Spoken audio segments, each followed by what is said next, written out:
an AKAI GX-636, a reel-to-reel tape deck, recovered from a house clearance. Been a bit beaten about. It's got some really bad, used as a coffee stand, some really bad banging on it. But it turns on and the VU meters are on. All the knobs and switches are present and correct. So it's a matter of trying to see if it's broken or whether it's going to work, and it just needs cleaning up and servicing, hopefully, and it's still going to sound pretty good, even though the condition is a bit rough. These were made about 1980, so it's been around quite a long time. Still got the feet on it, which are non-slip, which is good. Very heavy, and it's quite a massive thing. Anyway, let's see if it works. I've loaded two spools on it, but it's definitely not working. This side, there's no take up. If I just press start, this one will go round and this one won't. The tape's coming out. And I don't think it works the other way. None of these transport controls work. Oh no, that's jammed. It's trying to pull, and this way, oh, rather a horrible scraping sound from inside. So I think I'll take the front cover off and have a look, see what's getting stuck inside. I can see where that grinding sound's coming from. This spool holder is slightly lower than that one, and when this the brake arm here is released, this part is catching on the bottom of the of this rim, causing that scratching sound. Now this one, it runs very close, but this one, it just clears. Yeah, it definitely needs raising up just a little bit. I don't know if that's the only problem. Inside here, there's just some relays and things. It's not a lot on top. Most of this is going to be going on behind. Here's the head blocks. These GX heads don't really wear out, and looking at the heads, they're looking very clean. I'm going to take the back off and look inside, and then we can see all these mechanisms operating. I've taken the front off, and the little plate, this top plate goes across the top here.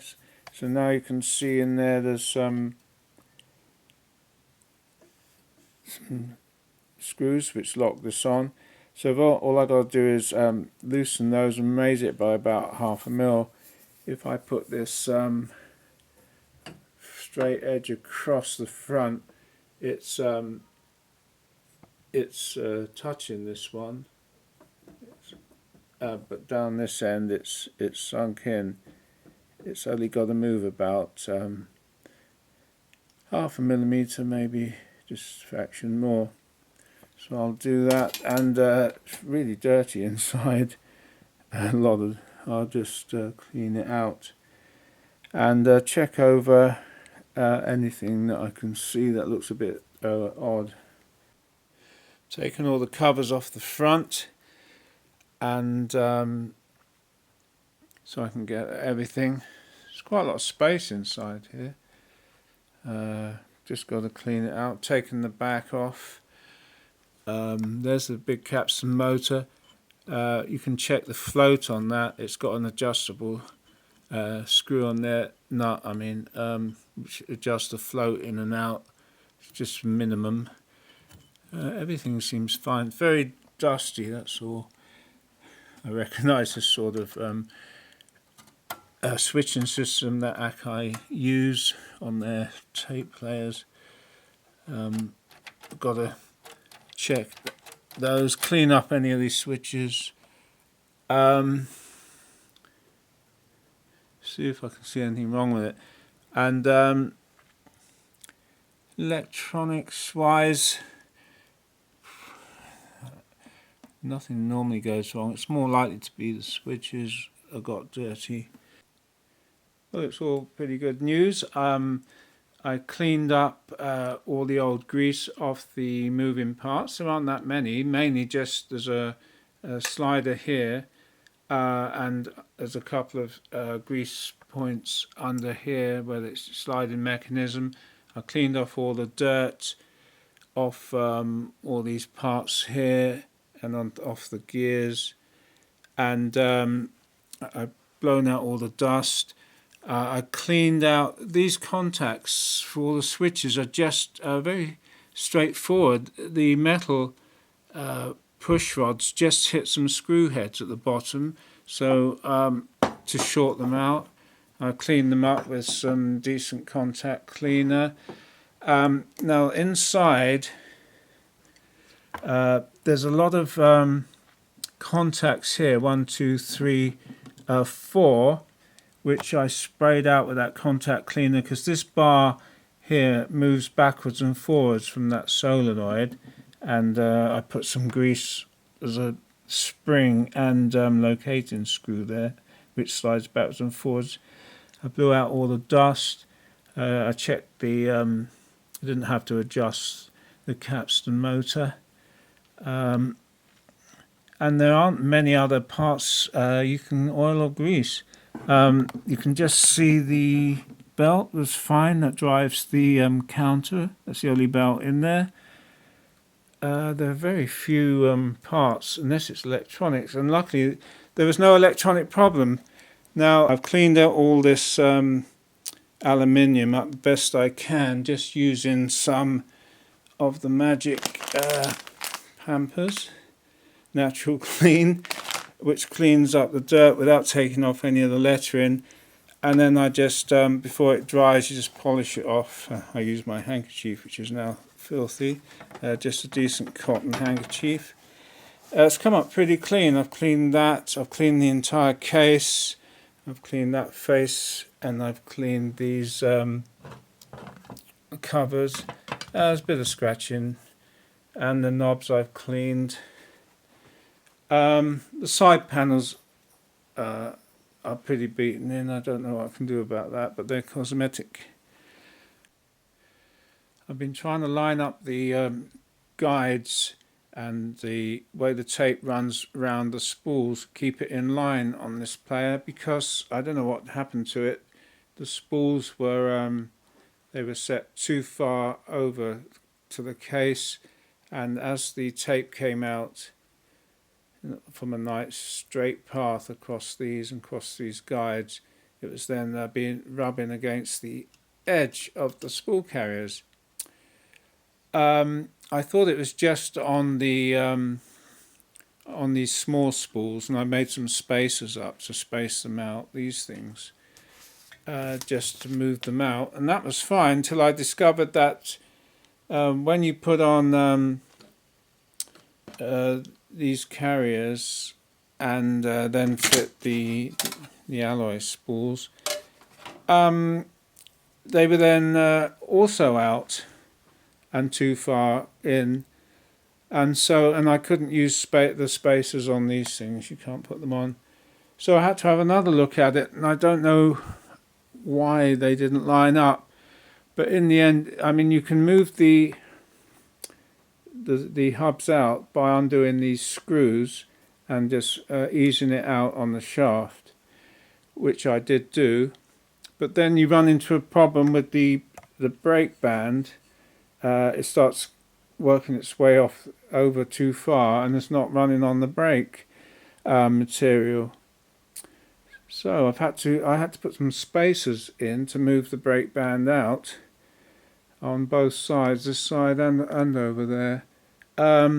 until I got them perfectly aligned so that the tape will run perfectly off these guides and up through the middle of the spools on both sides. It's pretty easy to do by eye. Just have to slowly. You can see the edges of the guides. You can, and these spool carriers.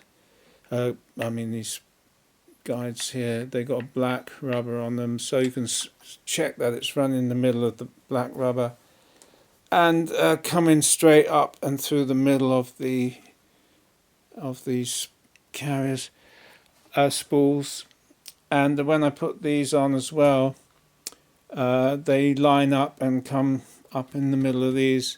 So just fiddling around with it and making sure that the brake band is still on, not hanging off.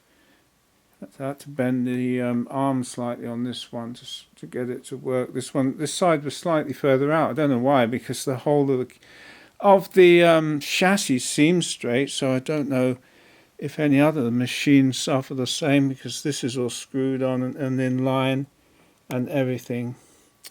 Anyway, it works really well now. The tape winds without rubbing on the sides of the spools on the big ones or the small ones. Just switch it to fast spooling, and when it's fast spooling you can watch the tape coming up and you can see the gap either side of the edges of the spool, and that the tape's running nicely in the center. It's not the fastest of spooling machines. Some like the Reeboks are really, really fast, but I mean it's sensible speed. Most of these faults on these old equipment unless it's valve, is normally mechanical.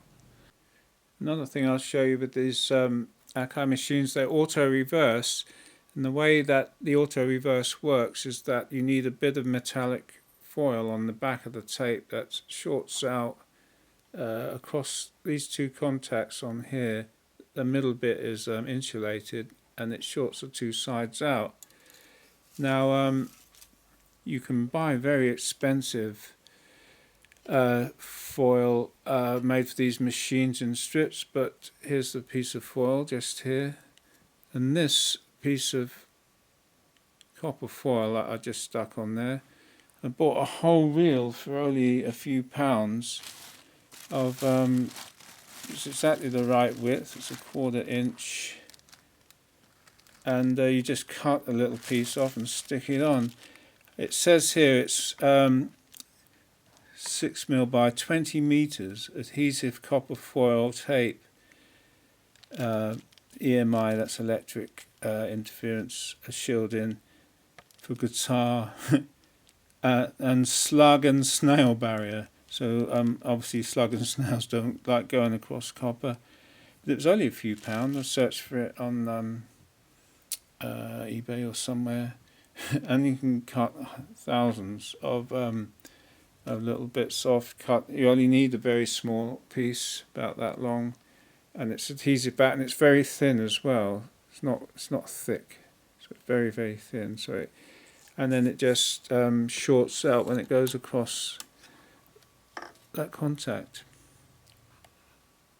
You put a piece on each end, and the tape will, when it gets to the end, it'll reverse itself. I'll show you.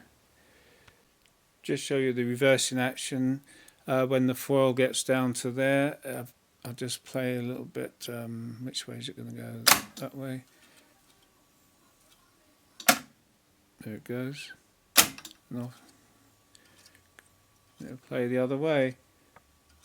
You can arrange it with the switch to stop, do one reverse, or keep going with the knob here.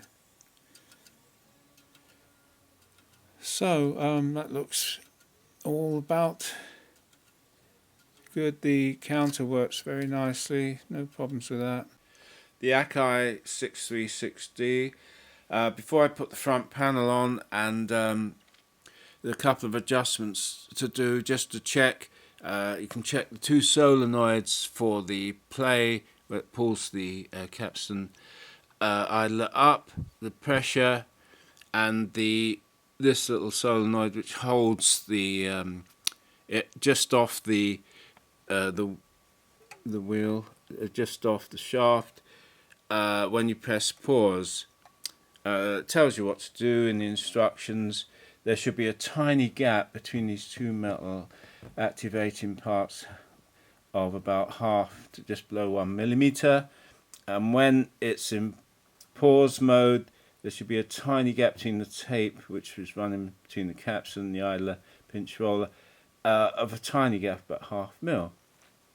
It's easily adjusted. There are two screws holding this solenoid, which you move backwards and forwards, which moves this arm, and of course moves this up and down.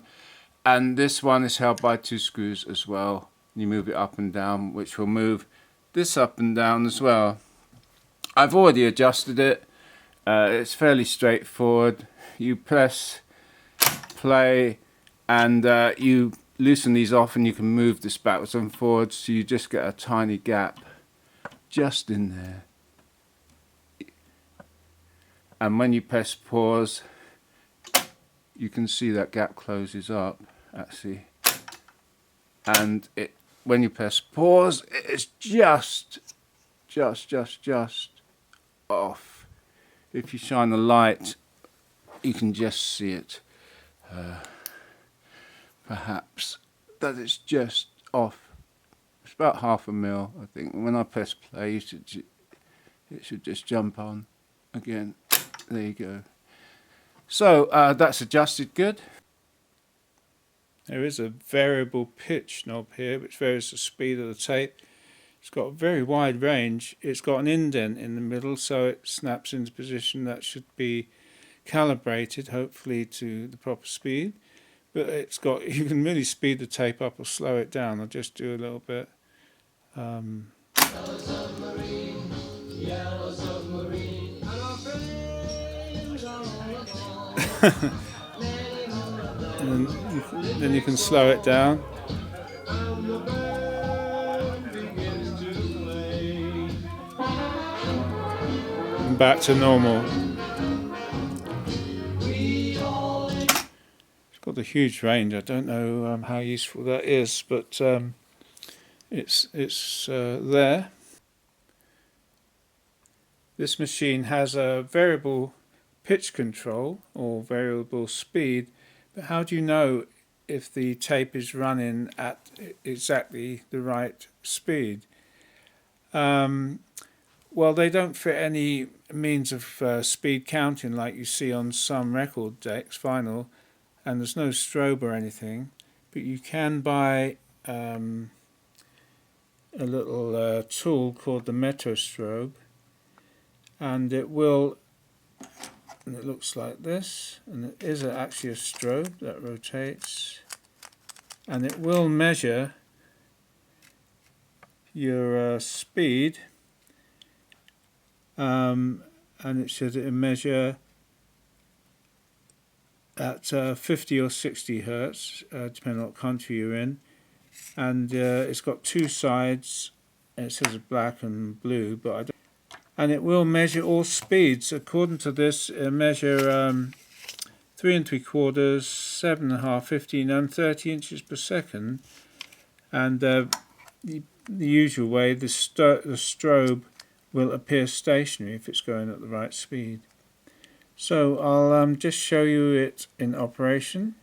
You just have to do it a bit like that. You have to pull out a bit of tape, set the machine in operation, and as long as you've got preferably a fluorescent light, because that flickers on and off at the frequency of the mains, in this case 50 hertz, it should stay stationary. I think the outer wheel is probably for 7.5 inches per second and 30. So I've set it to 7.5, and I'll just set it up and we'll have a look. Okay, I've got to hold this spool the best I can, so I'll start the machine up and we run it a little bit and see if you can see the strobes which stay stationary. So I'm just going to start it now.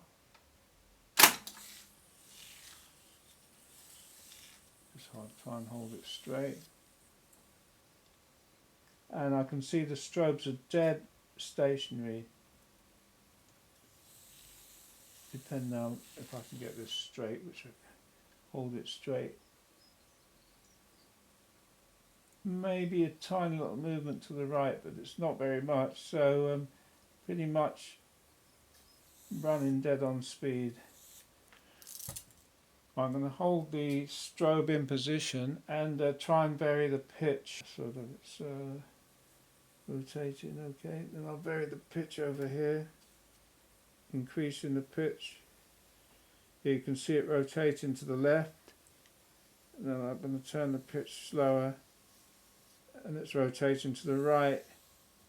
Put it back to the indent position, which is supposed to be exactly. It's pretty much stationary, so the machine is set up very well. Let's just turn it off. This little tool does work. It was pitch perfect, you could say. So that's how I check the if the speed's running correctly. If it wasn't running correctly, then I could adjust either the electronics inside the machine, or on this one with the knob over here you can adjust the pitch, but the indent is spot on. Just checking to see if this large tape recorder will play this tiny little spool. It's the Beatles, it's a twin track mono, original, with some of their best hits on it. It's in mono, so that means this is a 4-track stereo. What happens with 4-track stereo playing mono is that you'll get one channel will have the right track and the other channel will have one of the other tracks going backwards. So you need to turn off on your amp one of the channels, or unplug one of the channels from the back, or if you've got a little switching box like this, which can come from your outputs, you can select to play the left channel stereo or the right channel, so that's really useful. Otherwise you'll have to unplug one channel. Some players have, this is the volume output, have a ganged one, so you can adjust the left and right separately, so you can turn down one of the channels, but this one doesn't. This tiny spool set the tape real size to 7-inch, even though this is about 5-inch, and the speed is a slow 3 3/4, and just give you an idea that it works fine. I was a bit worried. Some tape players have too much tension on these little spools, and it's very difficult to turn them. Anyway, just play a bit one way and then the other way.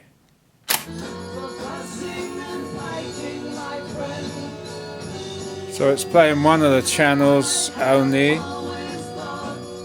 and if I switch it to the other way, this one, it play the other way.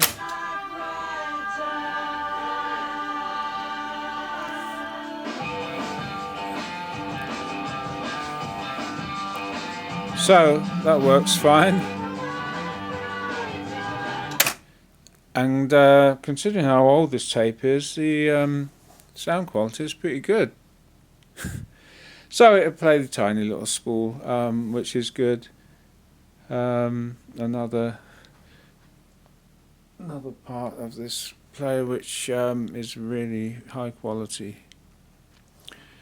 Now this model, by the way, the 636, and I think the 635 and earlier ones are the same. These are manually, you have to turn these to release the tape.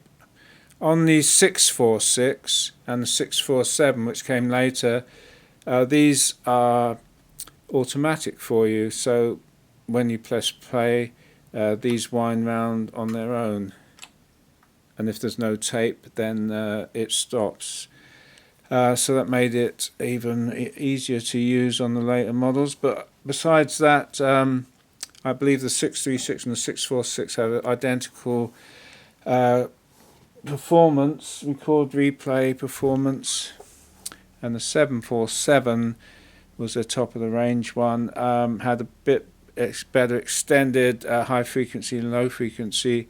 I don't know if they did that with the heads or with the electronics, but besides that, I think almost everything else on all these machines is identical.